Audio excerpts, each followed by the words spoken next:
Hello, and welcome. I'm your night librarian. So glad you're here tonight.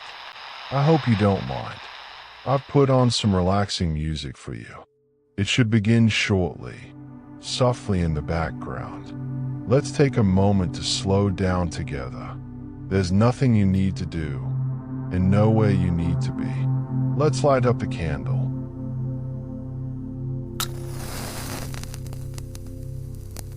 Just a small, warm glow, steady and comforting. Take a gentle breath in and let it go.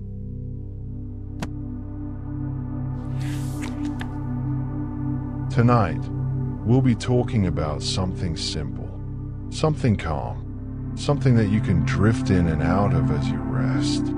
You don't need to stay awake.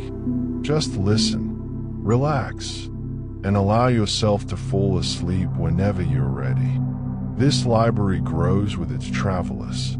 If these stories help you rest, subscribing helps us grow and guides other sleepless souls here. A like or a quiet comment is always appreciated. But for now, all you need to do is relax. The library is quiet.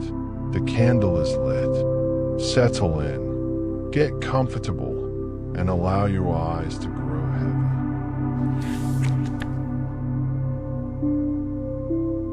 Tonight, we step away from the frantic pace of the modern world to find sanctuary in the quiet, invisible grids of time. We are embarking on a methodical journey into the history of the Prime Meridian and the International Conference of 1884. The moment when world leaders and mathematicians gathered in a hushed Washington, D.C. hall to divide the earth into 24 neat, orderly slices. In this exploration of bureaucratic calm, we will look past the grand scale of geography and focus instead on the ledges, the technical disputes over longitudinal degrees, and the slow, administrative triumph of the standardized clock. This is a story of how the chaos of the sun was eventually tamed by the rhythm of the timetable. As we trace the path of the 0-degree line from the silent observatories of Greenwich across the vast, regulated stretches of the Pacific, let the steady logic of these systems settle your mind. There is a deep, structural peace in knowing exactly where and when we are. Close your eyes and imagine a world without clocks on your wall, without phones in your pocket, without any way to know exactly what time it is. Now, go back even further. Imagine a time when every single town and village decided for themselves when noon would be. This wasn't so long ago, just over 100 years back. This was how the whole world worked. In those days, people told time by watching the sun move across the sky. When the sun reached its highest point directly overhead, that was noon. That was 12 o'clock. It made perfect sense, didn't it? The sun was the most reliable thing people knew. It rose every morning and set every evening, steady and predictable as breathing. But here's something interesting that most people never thought about. The sun doesn't reach its highest point at the same moment everywhere. When it's directly overhead in one town, it might still be climbing in a town just a few miles to the west. It might already be descending in a town to the east. So every town, every city, every little village kept its own time based on where the sun was in their particular patch of sky. In a small country town, this didn't matter much at all. Farmers would wake when the rooster crowed. They'd work until the sun went down. The exact minute didn't matter when you were planting seeds or feeding chickens. If you needed to meet your neighbor, you'd say something like, "I'll see you mid-morning," or "come by after supper." Everyone in town was using the same sun, the same sky, so everyone agreed on what time it was. But as you traveled from one place to another, time started to shift beneath your feet like sand. If you walk from one town to the next town over, their clocks might be a few minutes different from yours. Travel to a city 50 miles away, and their noon might come several minutes before or after your noon. Cross an entire country, and the difference could be an hour or more. For most of human history, this simply didn't matter. Most people never traveled very far from where they were born. A farmer might live his whole life within 10 miles of his home. Time moved slowly then. Days flowed into weeks, weeks into seasons. Whether noon came at exactly the same moment in two different cities was about as important as whether two distant mountains were exactly the same height. It was just the way things were. Letters took days or weeks to arrive. News traveled by horse or ship. If something important happened in a faraway place, you might not hear about it for months. In a world that moved at the pace of footsteps and hoofbeats, a few minutes here or there made no difference at all. Town clocks would chime at noon according to their own local understanding. Church bells would ring. People would stop for their midday meal. And life continued in its gentle, unhurried rhythm. There were thousands of different times scattered across every country. Maybe tens of thousands across the whole world, each one tied to its own little piece of earth, its own view of the sun. This was the way of things, comfortable and familiar, the way your great-great-great-grandparents understood time. But something was about to change. Something new was coming, something that moved faster than horses, faster than anyone had ever traveled before. And this new thing would shake the world's comfortable relationship with time and demand something different, something no one had ever needed before. The steam engine changed everything. Before trains, the fastest way to travel on land was by horse, and a good horse might cover 40 or 50 miles in a day if you pushed hard.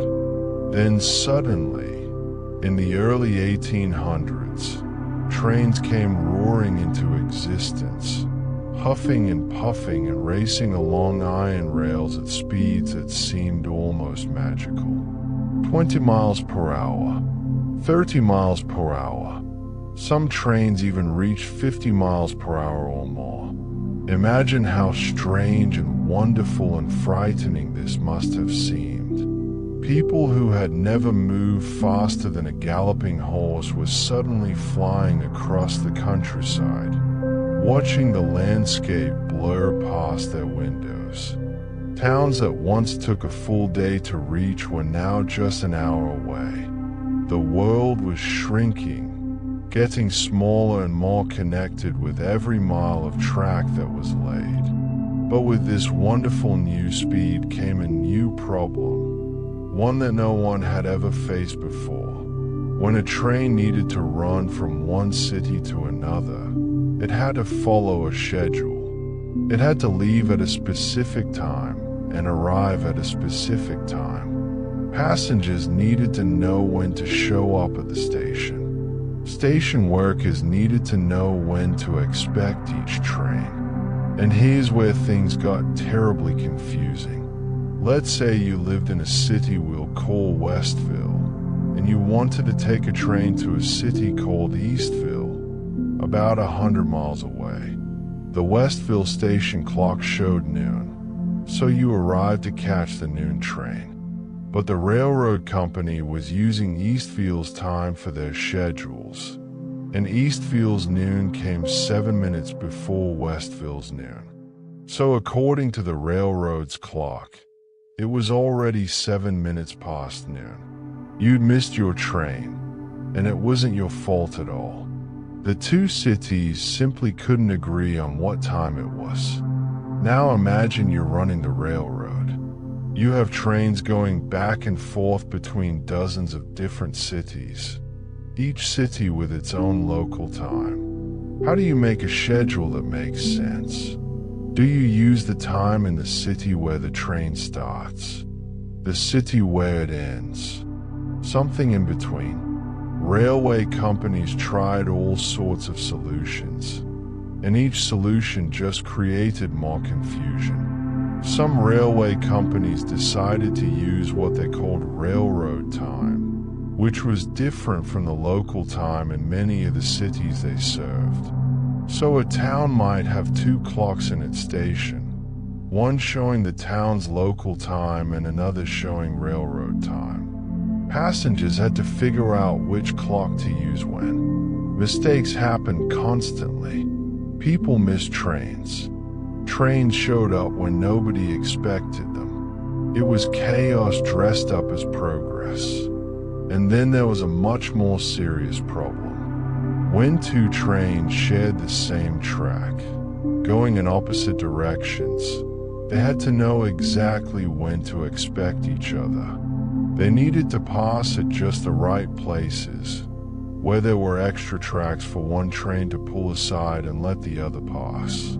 If both trains thought they had the track to themselves, if their schedules were based on different times, they might meet head-on in a terrible collision. This actually happened. Trains crashed because of confusion about time. Lives were lost. Communities were shocked. Something had to change. But changing something as basic as time itself seemed almost impossible. Time was local, personal, tied to the sun and the earth. How could you convince people to ignore their own sun and follow some artificial time? In Britain, the railway companies eventually convinced the whole country to adopt a single time zone, the same time everywhere from London to Edinburgh. They called it railway time at first, and later it became known as Greenwich Mean Time, based on the time of the Royal Observatory in Greenwich. This was radical and strange. It meant that in the western parts of Britain, when the clock said noon, the sun might not reach its highest point for another 15 or 20 minutes. But it worked. It made the trains run smoothly. It made life more predictable. Other countries began to follow Britain's example, creating their own national times. But this only solved part of the problem. Trains didn't just run within countries anymore. They crossed borders. Ships sailed across oceans, arriving at ports in different lands. Telegraph lines now connected distant cities almost instantly. The world was becoming one connected web, but every strand of that web was vibrating to its own separate time. Someone needed to think bigger. Someone needed to imagine a solution not just for one country, but for the entire world. Someone needed to dream of a way to organize time across all the nations, all the oceans, all the turning earth. That someone was about to have a very bad day that would lead to a very good idea. Sandford Fleming was a practical man, an engineer who built things that worked. Born in Scotland but living in Canada, he helped design railways that stretched across vast distances. He understood how trains moved, how schedules worked, how important it was for everything to run on time. He was good at solving problems.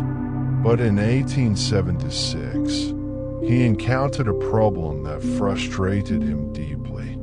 Fleming was traveling in Ireland, waiting at a small railway station to catch a train. He had checked the printed timetable carefully. The train was supposed to arrive in the evening. But when evening came, no train appeared. Fleming waited and waited as the sky grew dark. Finally, he asked a station worker what had happened to his train. The worker looked at Fleming's ticket, looked at the schedule, and discovered the problem. The timetable had printed the wrong time, mixing up morning and evening. Fleming's train had actually come and gone many hours earlier, in the morning. He'd missed it because of a simple printing error, a confusion between AM and PM. Now, missing a train is annoying for anyone, but for Fleming, it sparked something bigger. As he sat there in that quiet Irish station, probably feeling irritated and tired, his engineer's mind started working on the bigger picture. This wasn't just about one printing error. This was about the whole messy way the world dealt with time. Fleming began to think about all the different local times scattered across the earth. He thought about how trains and ships now connected distant places, how the telegraph could send a message across an ocean in minutes. But that message would arrive in a city using a completely different time. He thought about how complicated and confusing it all was, and how these complications led to mistakes, misconnections, and sometimes even disasters. What if, Fleming wondered, the whole world could agree on a single system? Not everyone using exactly the same time, because that wouldn't make sense. When the sun was high in the sky over London, it would be the middle of the night in China. You couldn't call both moments noon. But what if you could divide the world into sections, into zones, where everyone in each zone agreed to use the same time? Fleming knew that the Earth was round, that it spun like a top, making a complete rotation every 24 hours. He knew that you could divide the Earth into 360 degrees, like slicing an orange into sections.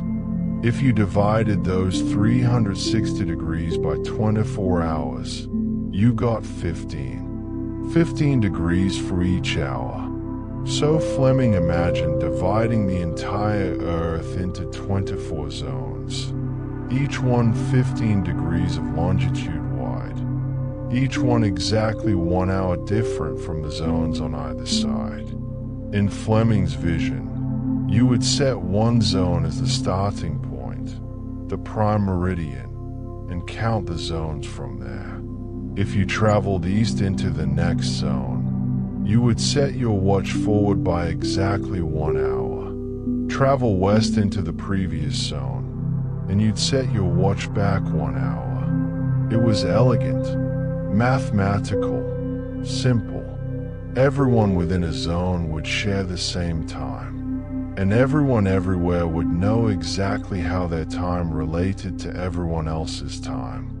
This wasn't just about making train schedules easier, though it would certainly do that. Fleming saw something grander.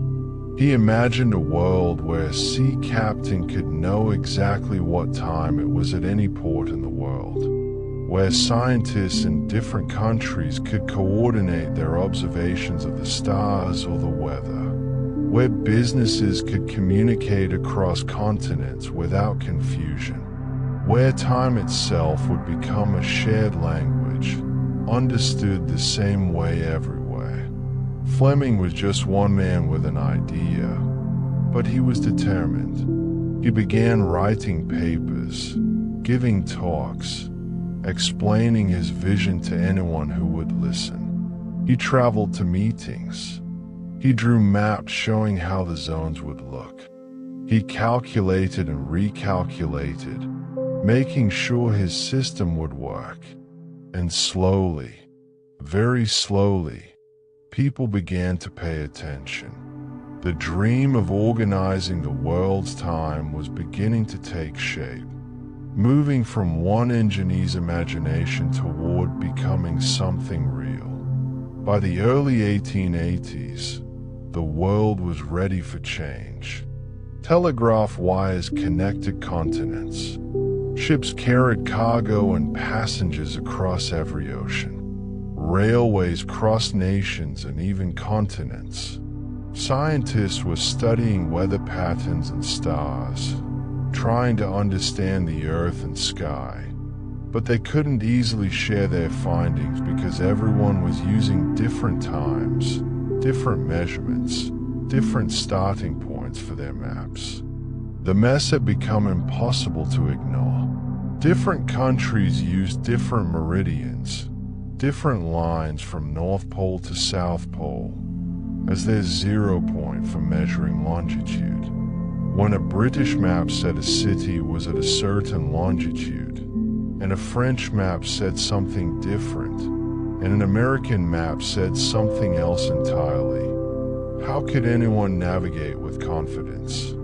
How could the world work together when it couldn't even agree on something as basic as where 0 was? And so, in October of 1884, representatives from 25 nations gathered in Washington, in the United States of America, for the International Meridian Conference. Imagine these men, diplomats and scientists and naval officers, traveling from all corners of the earth to sit together in one room and try to answer questions that had puzzled humanity since people first started traveling far from home. What should be the world's prime meridian, the 0 line? How should time be organized around the globe? Could nations that often disagreed about so many things agree about something this fundamental?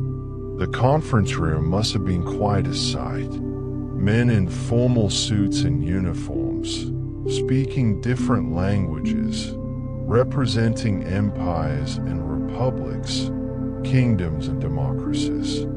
Some came from powerful nations that controlled vast territories. Others represented smaller countries, but their voices mattered too, because the decisions made here would affect every sailor, every railway passenger, every scientist, everyone who would ever need to know what time it was anywhere in the world. The delegates had to make several important decisions, and they knew that whatever they decided would shape how humanity measured time and space for generations to come. First, they needed to choose a prime meridian, a 0 line for longitude. This was more complicated than it might sound, because choosing one nation's meridian as the world's 0 point was a matter of pride and politics. It meant, in a way, putting that nation at the center of the world's maps. Several countries already used their own meridians. Britain used Greenwich, where the Royal Observatory had been carefully tracking the stars and planets for 200 years. France used Paris. Spain used Cadiz. Some other countries had their own lines too. Britain argued that most of the world's shipping already used charts based on Greenwich, so it made practical sense to keep using what most people were already using. France argued that Paris had scientific importance and that Greenwich was only dominant because of Britain's naval power, not because it was actually the best choice. The discussions went on for weeks. Delegates presented arguments, debated fine points, proposed compromises. Some suggested choosing a completely neutral meridian, perhaps one that ran through the ocean where no nation could claim it. Others suggested using the Great Pyramid in Egypt, which was ancient and belonged to all of human history, not to any modern nation. These were interesting ideas, but they had a practical problem. They would require changing all the maps and charts and navigation tables that ships were already using. In the end, practicality won. Most of the world's shipping charts already use Greenwich. Changing to something else would cost time and money and cause confusion. On October 13th, 1884, The conference voted.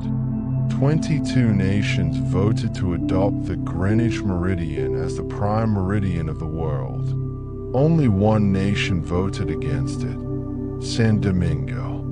France and Brazil abstained, not voting either way, still not entirely happy with the decision but willing to let it pass. With the prime meridian settled, the conference turned to time zones. Sandford Fleming's vision of dividing the world into 24 zones, each 1 hour apart, made sense to most of the delegates. It was logical, mathematical, based on the natural rotation of the Earth. The conference voted to recommend this system, though they couldn't force any nation to adopt it. Each country would have to decide for itself whether to use the new standard time zones. The delegates also made another important decision, one that still affects us today. They decided that the universal day, the day used for scientific and navigational purposes, should begin at midnight at Greenwich. This meant that when it was midnight in Greenwich, the new day would begin for the whole world, even though it would be different times of day in different zones. Before this, many countries and systems had started their days at noon, or at sunset, or at other moments. Now there would be one standard, one way of marking when one day ended and the next began. Not everything went smoothly. France, proud of its scientific traditions and still somewhat offended that Paris hadn't been chosen as the prime meridian, delayed adopting the Greenwich system for many years. They eventually joined the international standard, but it took time for national pride to give way to practical necessity. Other countries, too, were slow to change. Old habits die hard, especially when those habits are as old as civilization itself.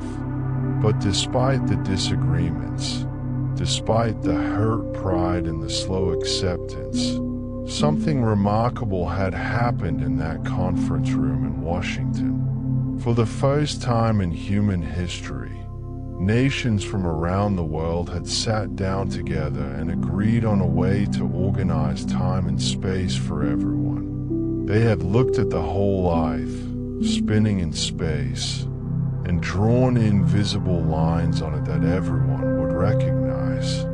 They had taken something as fundamental as time, which had always been local and personal and tied to each community's own view of the sun, and made it international, shared, unified. The conference ended, and the delegates returned to their home countries. Some were pleased with what they'd accomplished.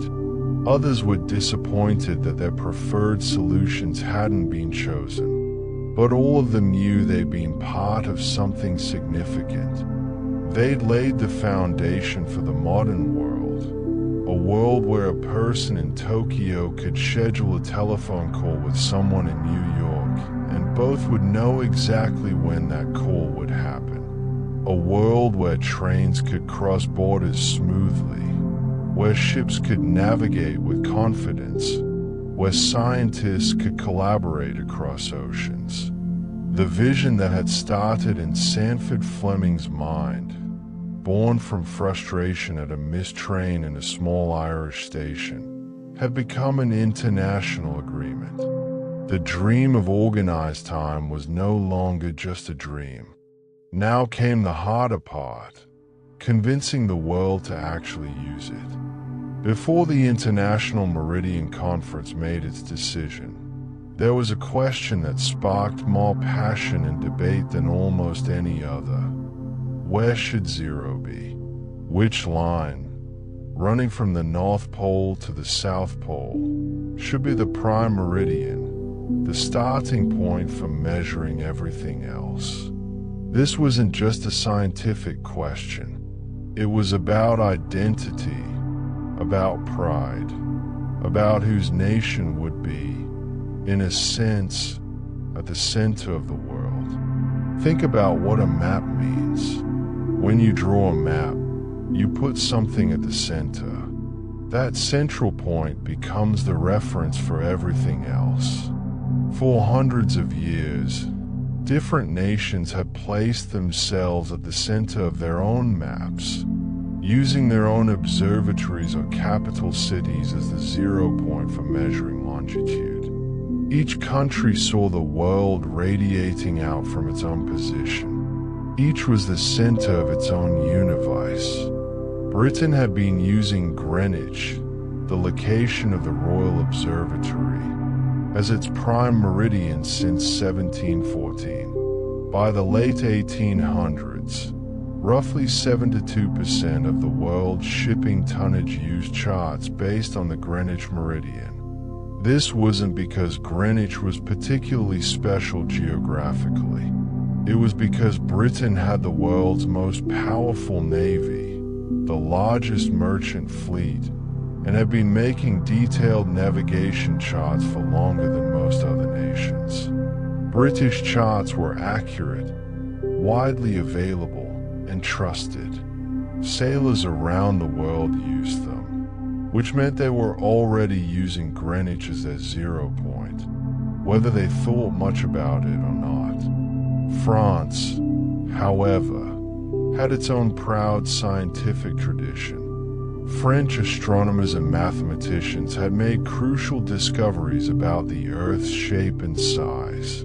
The Paris Observatory, founded in 1667, was older than Greenwich and had its own long history of careful observations.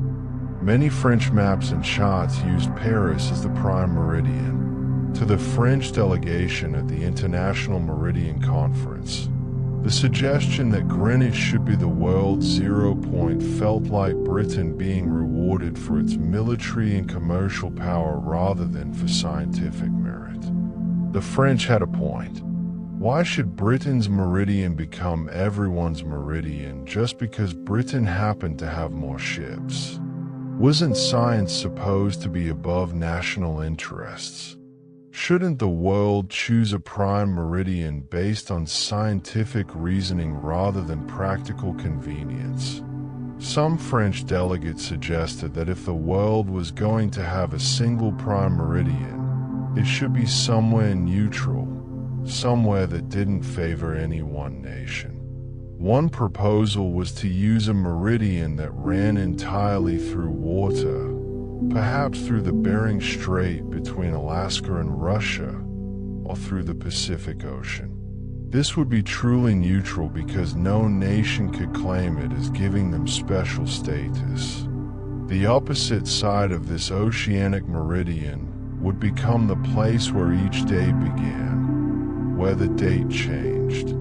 This was elegant in theory, but there was a significant practical problem with starting from scratch. All those ships at sea, all those navigation charts and tables and instruments, all the knowledge that sailors had built up over years of using Greenwich-based charts, all of that would need to be replaced or converted.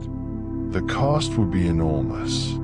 The potential for confusion and dangerous navigation errors would be very real. Ships might run aground. Captains might miscalculate their positions. People could die because of the transition period while the world switched from one system to another. Some delegate proposed using the Great Pyramid of Giza in Egypt as the prime meridian. The pyramid was ancient, built long before any modern nation existed. It belonged to all of human history. Using it would honor our shared past rather than any current empire. This idea had a certain poetry to it, a sense of connecting the modern scientific world with the ancient world's greatest achievements. But again, practicality raised its head.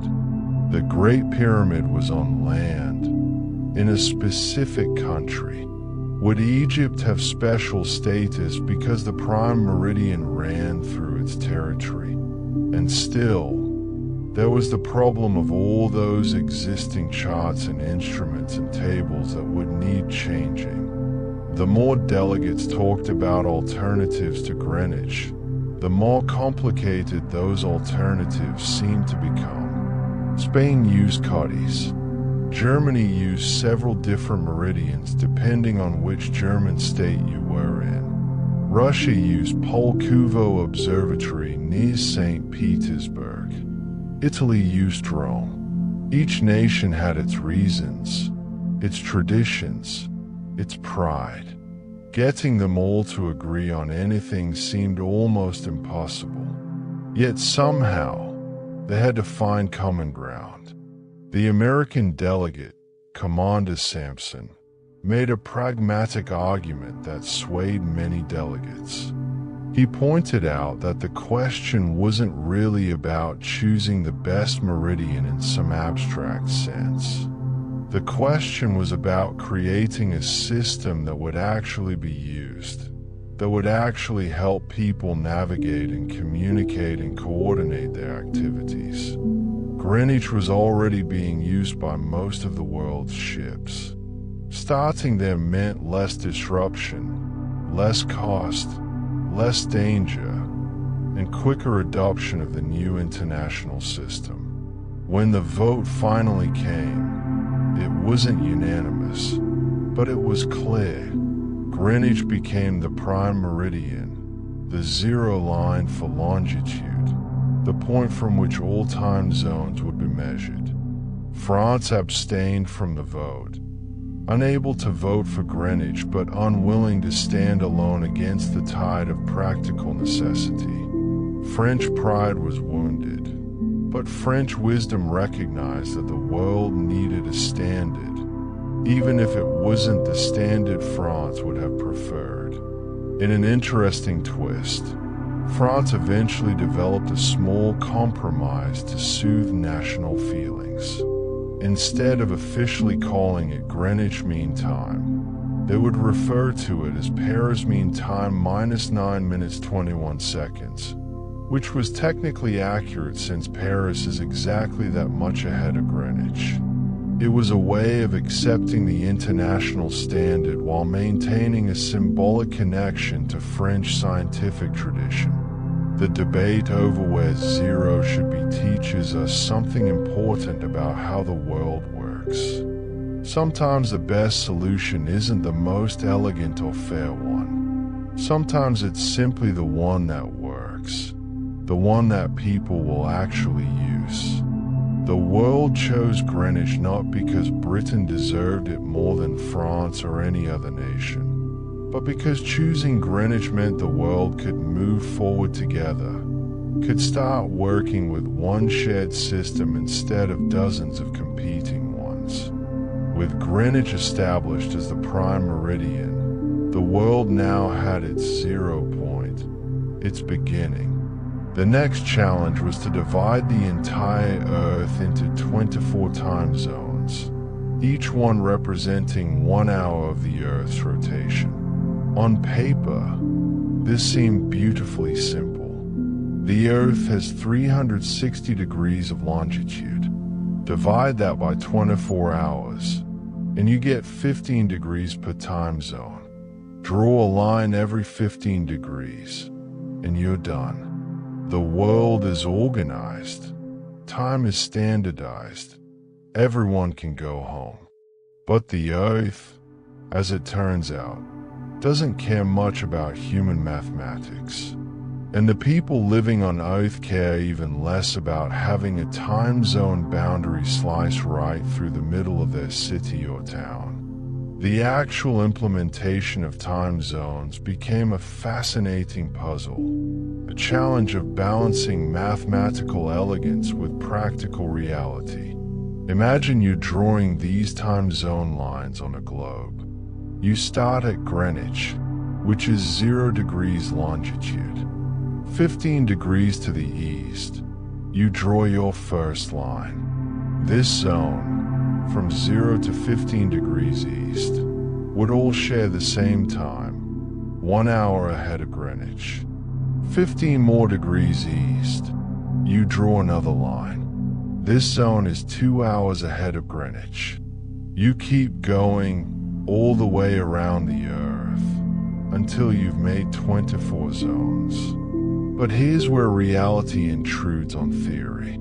That first line you drew, 15 degrees east of Greenwich, happens to run right through Germany, through Austria, through Italy. If you followed the mathematical line exactly, the city of Vienna would be split in two, with the eastern half of the city in one time zone and the western half in another.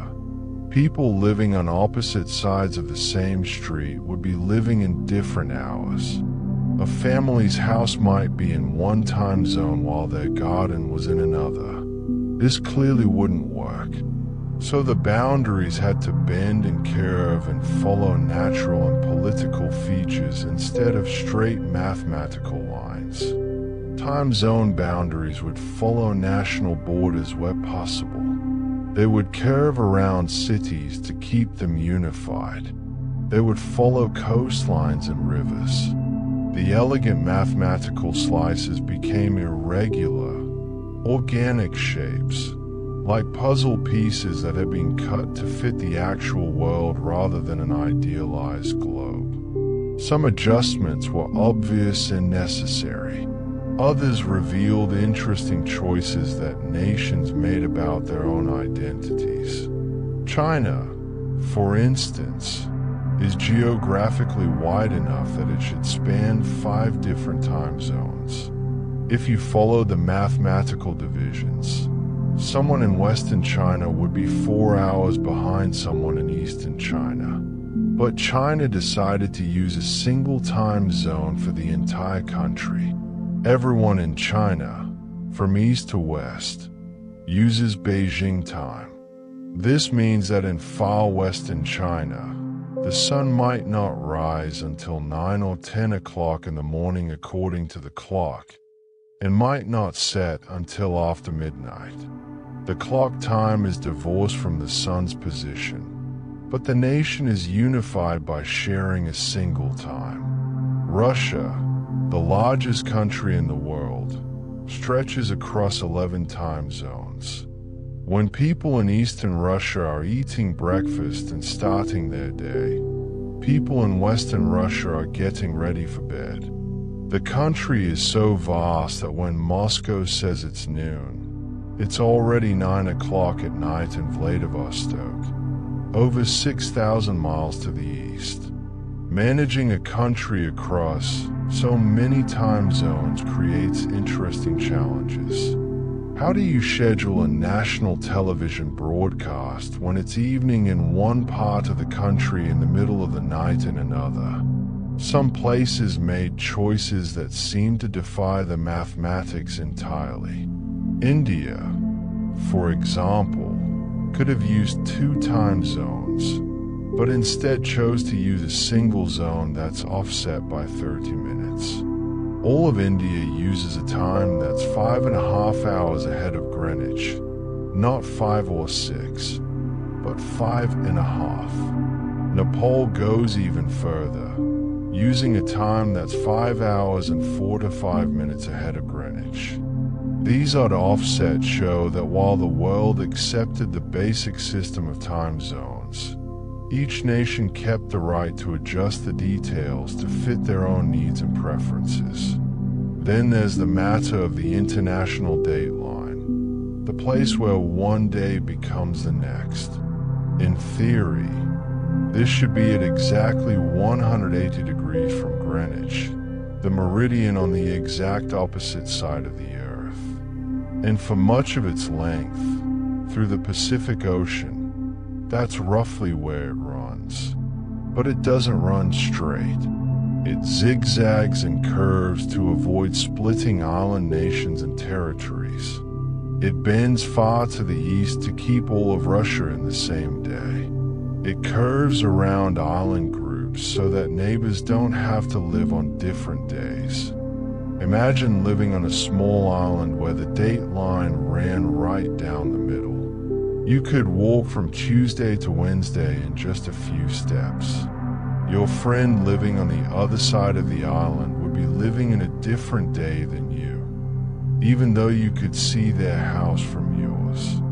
To avoid this strange situation, the dateline curves and bends, following practical rather than mathematical perfection. Some of these boundary decisions led to interesting situations.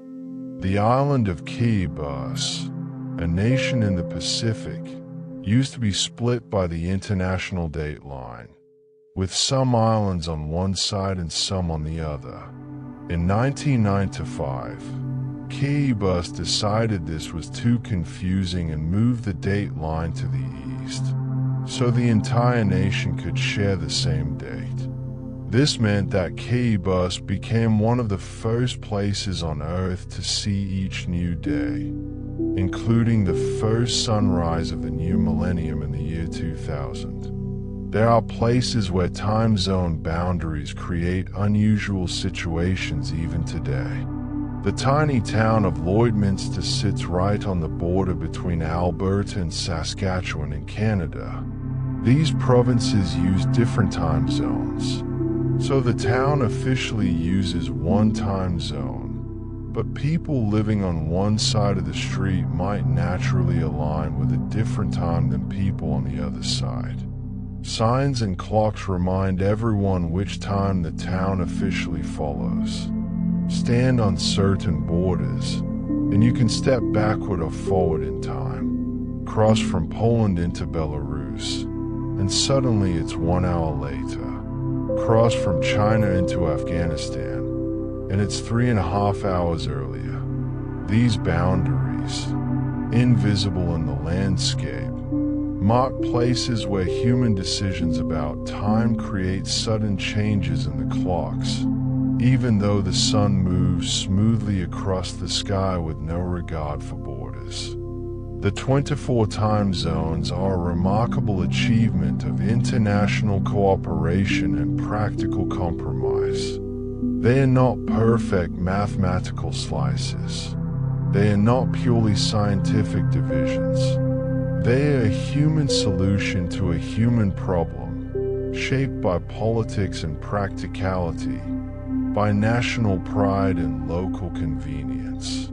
The zones bend and flex to accommodate the real world, to keep communities together, to respect borders and traditions. They show us that even something as seemingly absolute as time is, in the end, a social agreement, something we've all decided to share in a way that works for as many people as possible.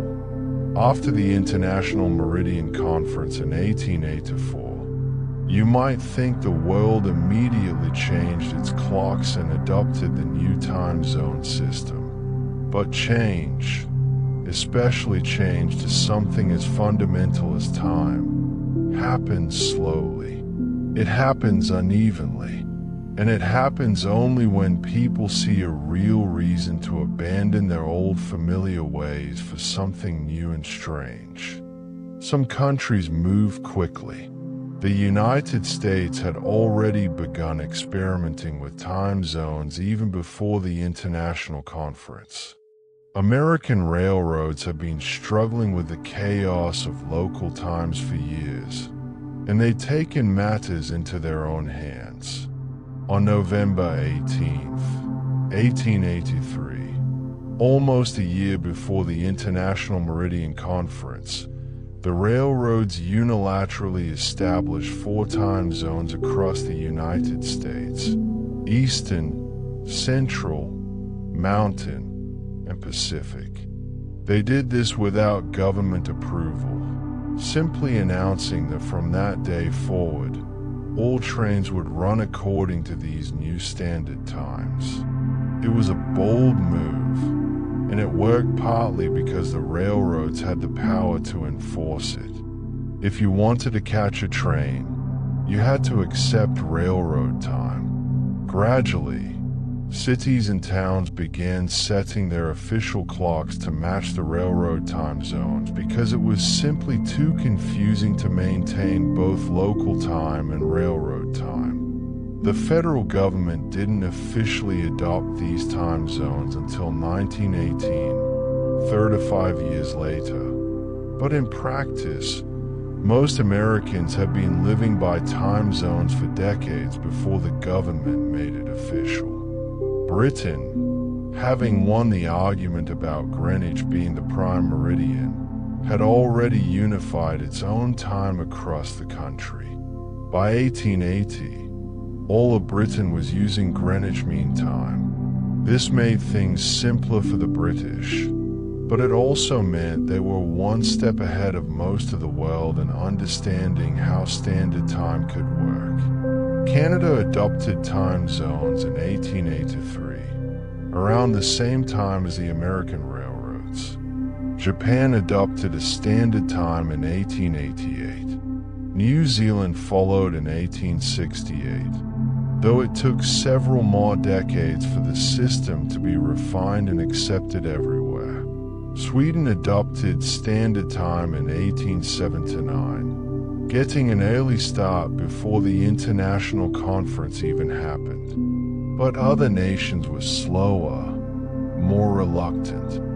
France, still nursing its wounded pride over Greenwich being chosen instead of Paris, didn't officially adopt Greenwich-based time zones until 1911, 27 years after the conference. Even then, they used that clever wording we mentioned earlier, calling it Paris Mean Time minus 9 minutes 21 seconds rather than admitting they were using Greenwich time. It was only after World War I that France fully embraced the international system, without trying to maintain face through these linguistic gymnastics. Some countries resisted even longer. Portugal used Lisbon time instead of coordinating with the international zones. Parts of the Netherlands kept their own local time. Greece didn't standardize until the 1920s. And in some remote areas, in villages far from railways and telegraph lines, people continued using local sun time well into the 20th century simply because there was no compelling reason for them to change. Think about what it must have been like for ordinary people experiencing this change. Your grandfather had told time by the sun his whole life. Your father had done the same. The church bells had always rung at noon when the sun was highest. And now someone was telling you to set your clock to a time that might be 10 or 15 minutes different from what the sun said, all because of some decision made by distant governments and railway companies. For many people, especially those living in rural areas where trains rarely came and telegrams were uncommon, this must have seemed pointless and confusing. There were practical problems too. Not everyone owned a clock or a watch. In the late 1800s and early 1900s, timepieces were expensive. Many people, especially working people and farmers, told time by listening for church bells or factory whistles. When a town decided to change from local time to standard time, someone had to adjust all the public clocks.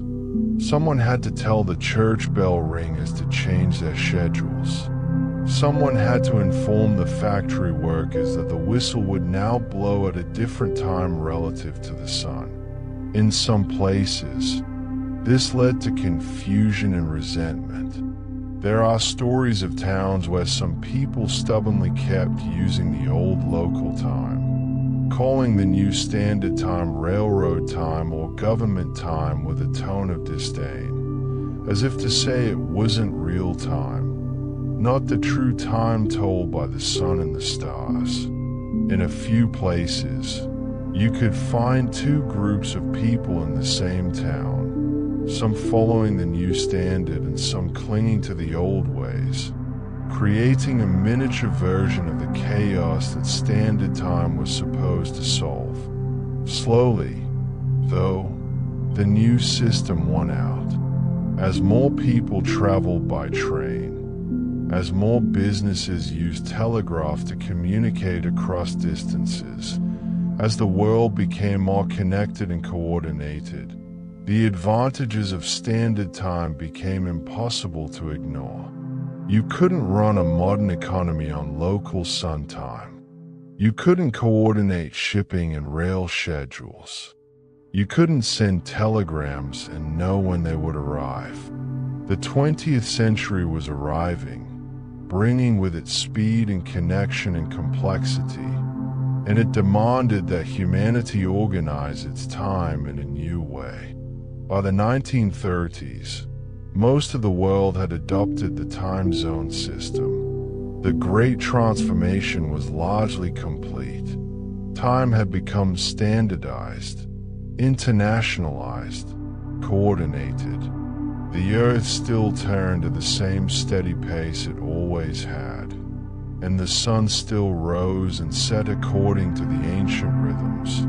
But humanity had learned to measure those rhythms in a new way, a way that let us work together across vast distances, a way that made the whole world feel just a little bit smaller and more connected.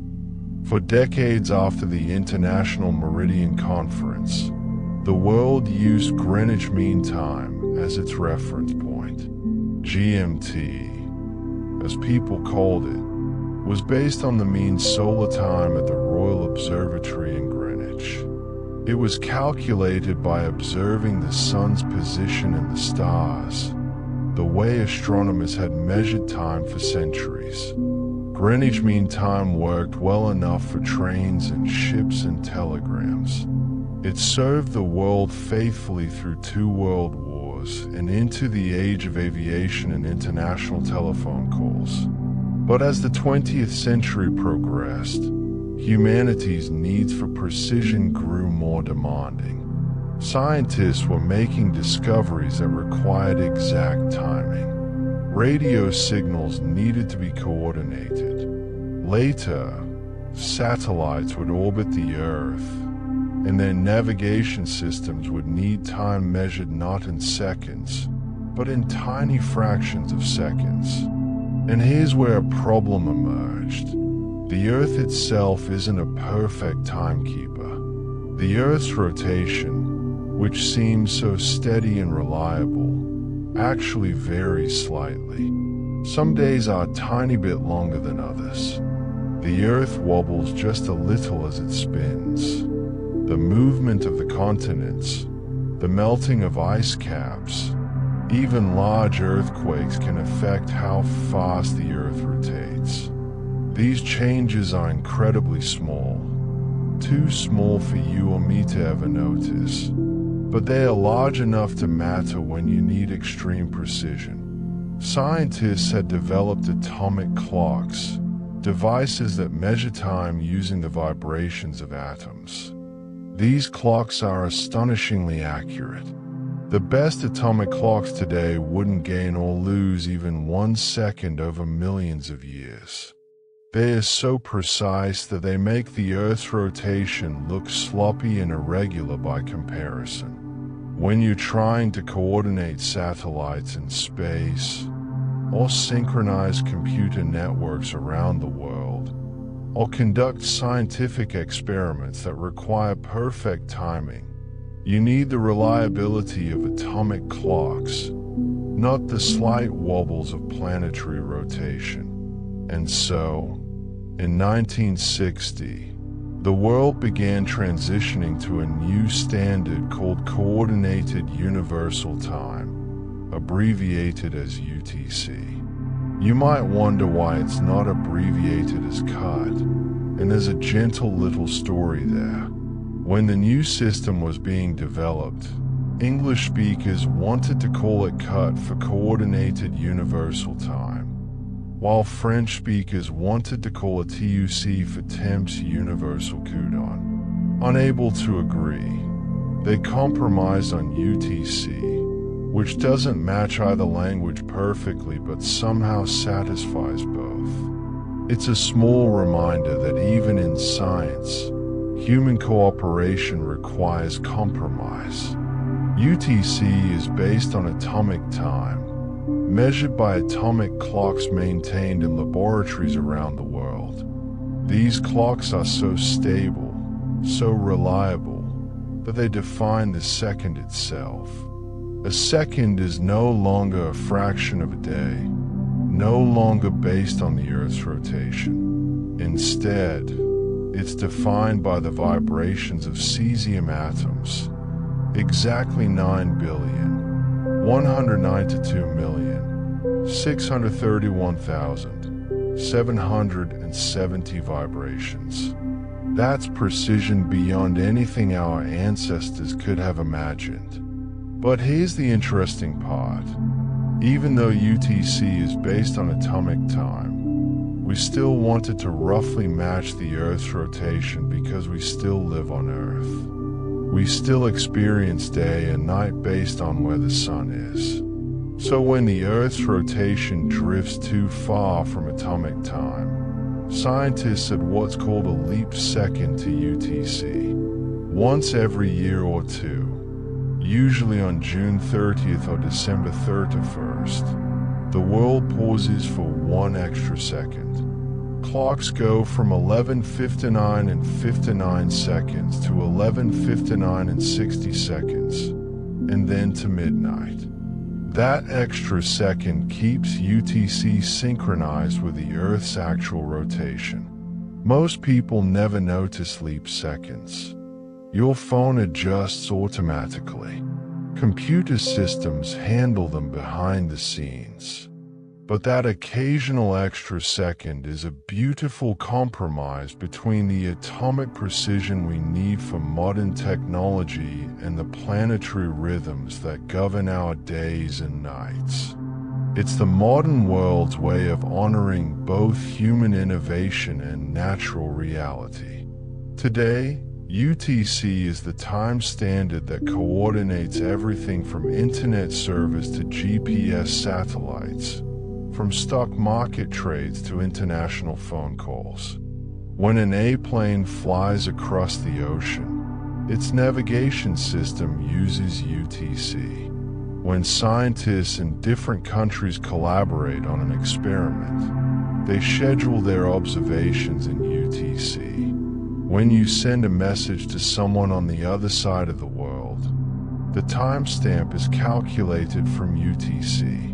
GMT still exists, and people still use the term, but technically UTC is what keeps the modern world running. The difference between them is tiny, usually less than a second, but that tiny difference represents a century of technological progress, a shift from astronomical observation to atomic precision, from the age of ships and trains to the age of satellites and computers.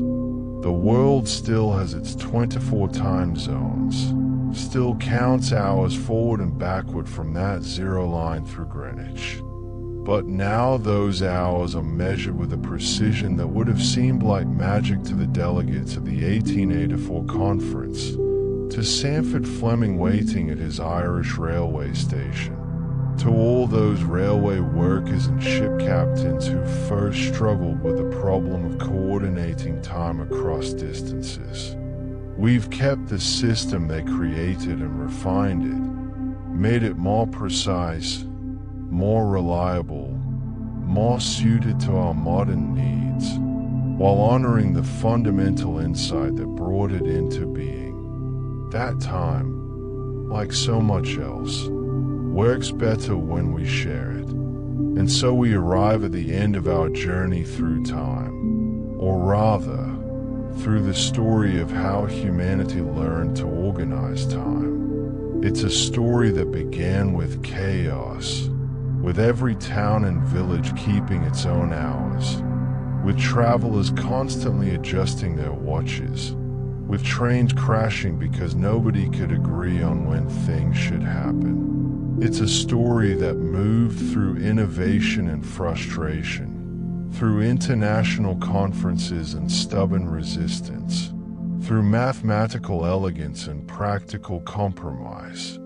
And it ended Or perhaps we should say it continues, with a world that shares time as a common language. Think about what this means in your own life. When you look at a clock, you're participating in a global agreement, a consensus reached through decades of discussion and gradual acceptance. The time on your clock is connected to the time on every other clock in your time zone, and all those time zones are connected to each other through a system that spans the entire planet.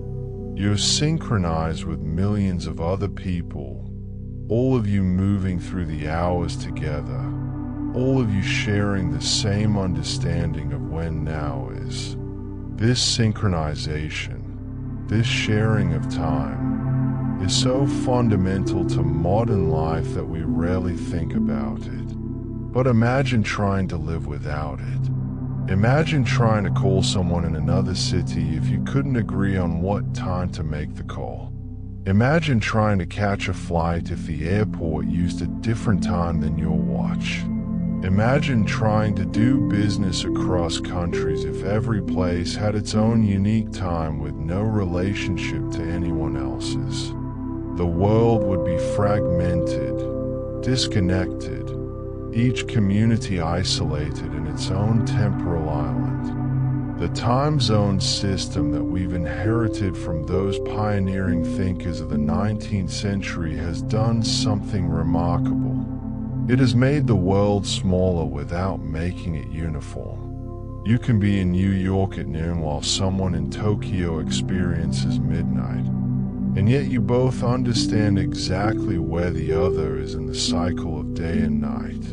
You can coordinate, communicate, plan together. The time zones acknowledge that we live in different places, experiencing different positions of the sun, while also giving us a framework for connection. There's something almost poetic about how time zones honor both our differences and our commonality. They recognize that time is local, that the sun rises and sets at different moments across the Earth's face, that your day begins while someone else's is ending. But they also insist that we're all part of one world, one human community that can find ways to work together despite distance and difference. As you drift towards sleep tonight, think about all the people around the world who are also drifting towards sleep, in different time zones, at different hours on the clock, but all of us sharing the same rotating Earth, the same moon, the same stars. Think about the people waking up as you're falling asleep, starting their day as you end yours. Think about how the sun is always rising somewhere, always setting somewhere, the Earth constantly turning through cycles of light and dark, and how we've learned to map those cycles, to measure them, to share them with each other. The establishment of international time zones represents something deeper than just a practical solution to a practical problem. It represents humanity's ability to cooperate on a global scale, to see beyond national interests toward common good. It shows that we can take something as personal and immediate as time, something that seems to belong to each of us individually, and transform it into something shared, something that connects us. The delegates who gathered in Washington in 1884 couldn't have imagined the world we'll live in now. They couldn't have pictured satellites circling the Earth, atomic clocks measuring time with impossible precision, billions of people carrying devices in their pockets that automatically adjust to whatever time zone they are in. But they would recognize the fundamental idea that time works better when we agree about it, when we create systems that let us coordinate our lives across distances. So rest easy tonight, knowing that you live in a world where time is organized, where confusion has been replaced by clarity, where the chaos of local times has given way to a global system that serves billions of people every single day. Rest easy knowing that somewhere, someone is keeping the atomic clocks running, adding the occasional leap second to keep our human time aligned with the Earth's rotation. Rest easy knowing that the sun will rise tomorrow morning at a predictable time, that your clocks will agree with your neighbor's clocks, that the world continues to turn in its ancient rhythm while we measure its turning with modern precision. The story of time zones is ultimately a story about connection, about humans finding ways to bridge distances and differences. And perhaps, as you fall asleep, you can feel yourself connected to that larger story, part of this grand human project of understanding our world and our place in it, sharing time and space with everyone else on this small blue planet spinning through the darkness of space, all of us synchronized, all of us together, all of us home.